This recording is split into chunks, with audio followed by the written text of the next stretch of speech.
안녕하십니까. 황금빛 세상TV의 가시아방입니다. 오늘은 기쁜 소식을 전하면서 브리핑하도록 하겠습니다. 5월 21일 드디어 유튜브 구독자 500명을 달성했습니다.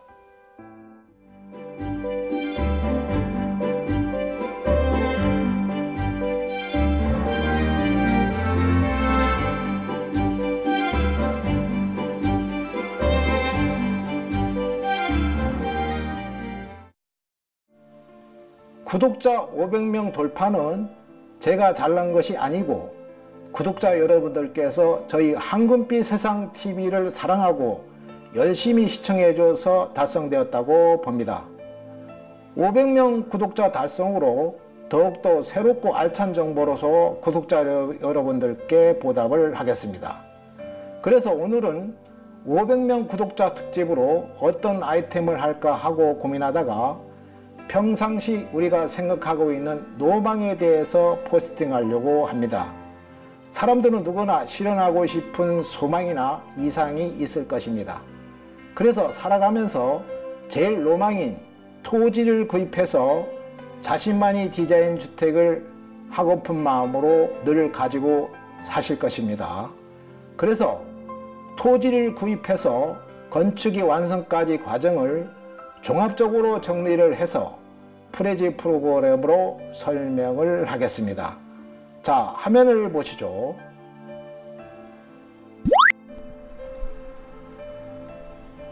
토지 구입하기부터 살펴볼게요.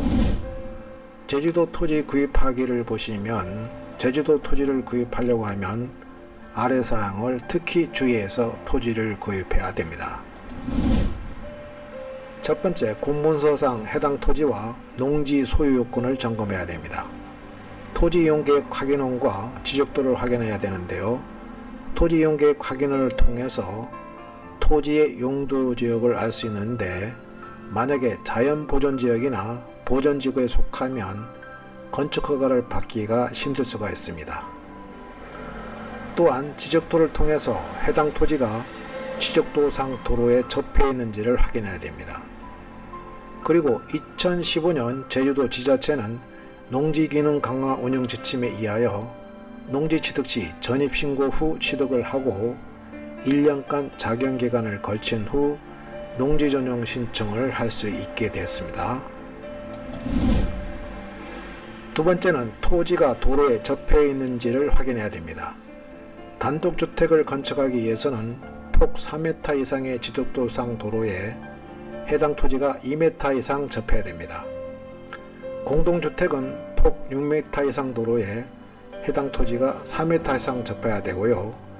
펜션이나 호텔 등의 숙박시설은 폭 8m 이상 도로가 필요합니다. 상하수도와 하수도가 있는지를 확인해야 되는데요. 이미 상하수도와 하수도가 있으면 환상이지만 상수도와 하수도가 없을 때는 인입하는 비용을 계산해 봐야 됩니다.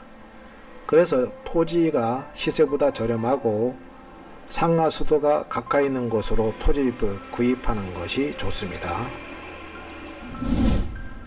2017년 3월 28일부터 제주도 지자체 조례로 공공하수관 의무화를 시행하고 있습니다. 이 조례에 의하면 제주시 동지역을 제외한 표고 300m 미만의 지역으로 연면적 300제곱미터의 단독주택과 일정 근린생활시설일 때는 개인 오수시설을 허용됩니다. 이처럼 건축 관련 조례가 지자체마다 달라서 해당 지자체에 문의할 필요가 있습니다. 다음은 전기 시설이 있는지를 확인해야 되는데요. 해당 토지가 마을에서 멀리 떨어져 있다면 전기를 끌어야 하므로 전기 가설 비용이 드는데요. 전기 가설 지역이 200m면 기본료만 내지만 그 이상 떨어질 경우에는 1m당 약 5만원 정도 비용이 발생하게 됩니다. 다음은 해당 토지의 주변 환경을 점검해야 됩니다. 제주도 토지 구입 시 주의할 점은 축사 냄새인데요. 그래서 해당 토지 구입 시 토지 주변을 지도에 있는 노트북으로 통해서 파란 지붕이나 노란 지붕이면 축사일 확률이 높습니다. 또한 묘지나 혐오시설도 점검해서 토지를 구입해야 됩니다.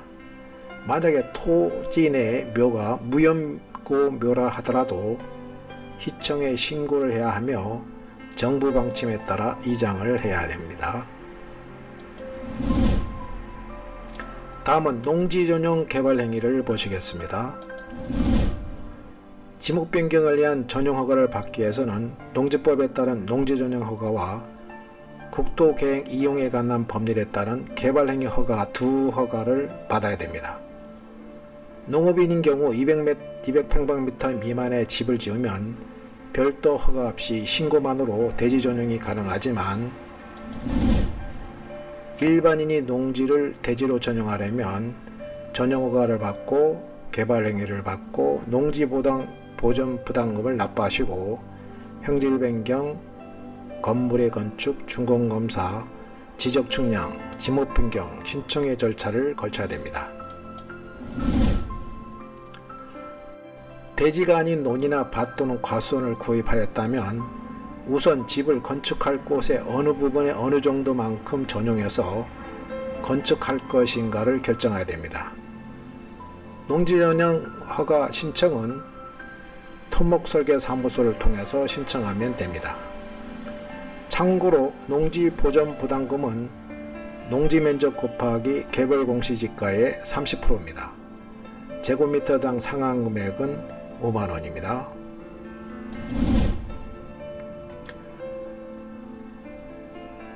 다음은 건축설계를 보시겠습니다.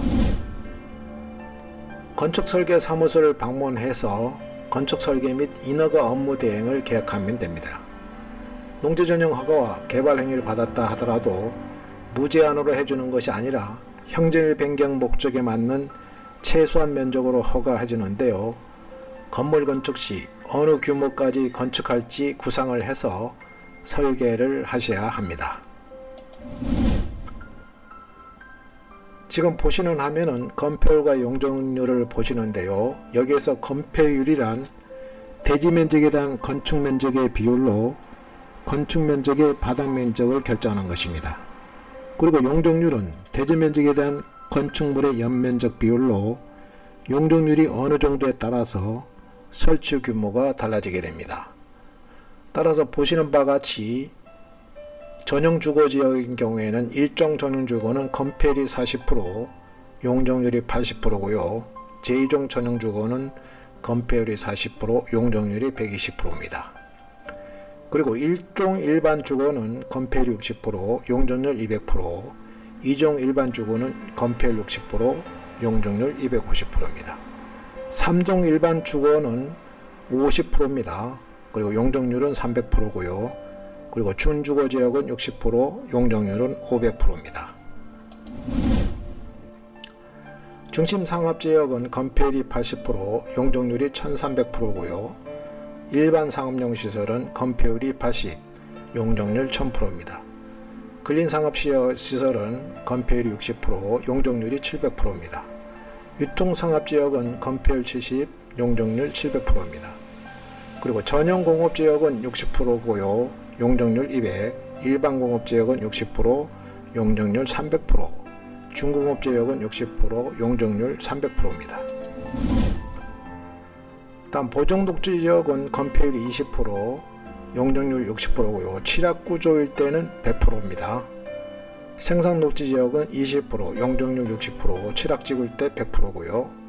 자연녹지지역은 건폐율이 20%, 용적률 80%인데요. 취락지구일 때는 100%입니다.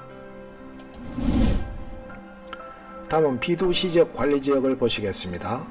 보존관리지역은 건폐율이 20%, 용적률이 60%고요. 취락지구일 때는 100%입니다. 생산관리지역은 20%, 용적률 60%, 취락지구일 땐 100%입니다. 계획관리지역은 건폐율이 40%, 용적률 80%, 취락지구일 땐 100%입니다. 다음 비도시지역의 농림지역은요. 건폐율이 20%, 용적률 50%고요. 자연환경보존지역은 건폐율 20, 용적률 50.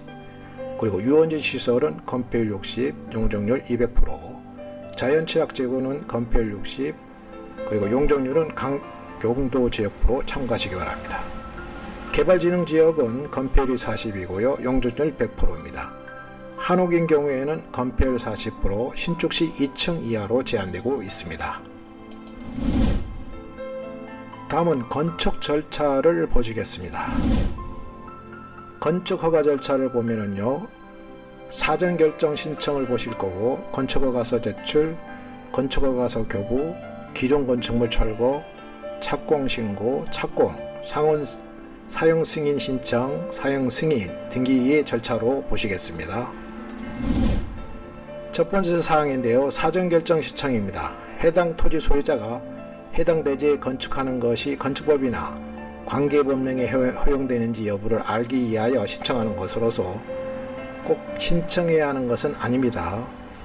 사전결정 신청 시 교통영향평가서 검토를 동시에 신청할 수가 있습니다.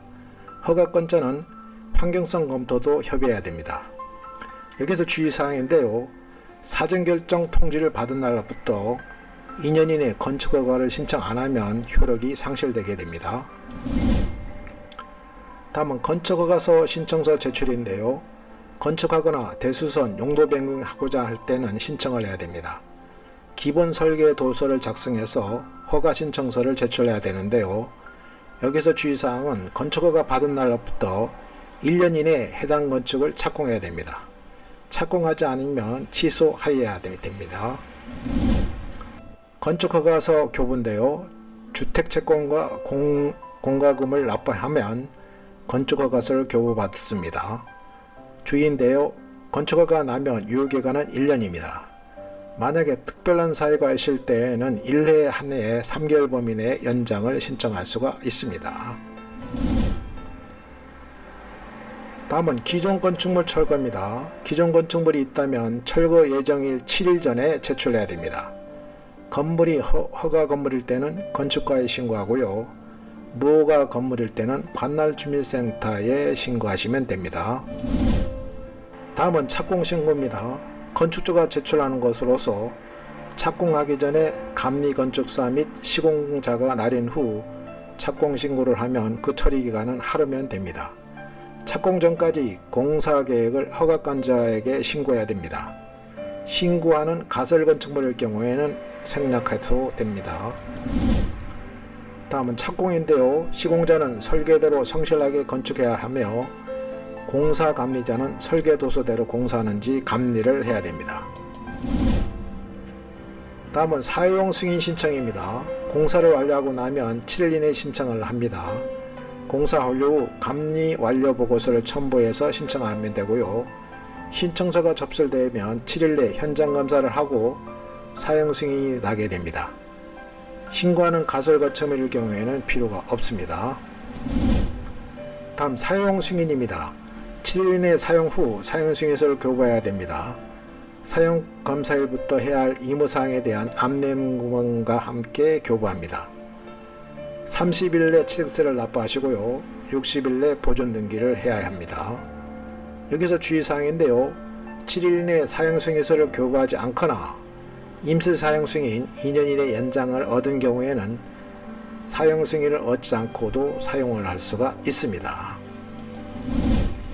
다음은 등기인데요, 사용 검사일부터 해야 할 취득세 납부와 보존 등기를 마쳤다면 등기가 완료된 것입니다.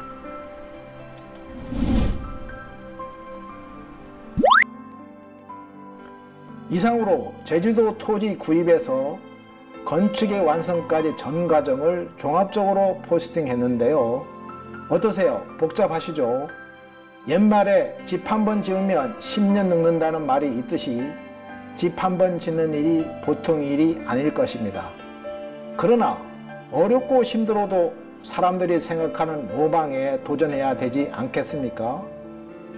네, 오늘 정보 많은 도움이 되셨습니까? 앞으로도 이런 정보를 계속 받아보실 분은 아래 구독하기를 눌러주시면 알차고 좋은 정보로 보답을 하겠습니다. 감사합니다. 화면 왼쪽이 황금빛 세상에서 추천한 동영상이고요. 화면 오른쪽이 구독하기 버튼입니다. 구독하기 버튼 많이 눌러주시기 바랍니다. 감사합니다.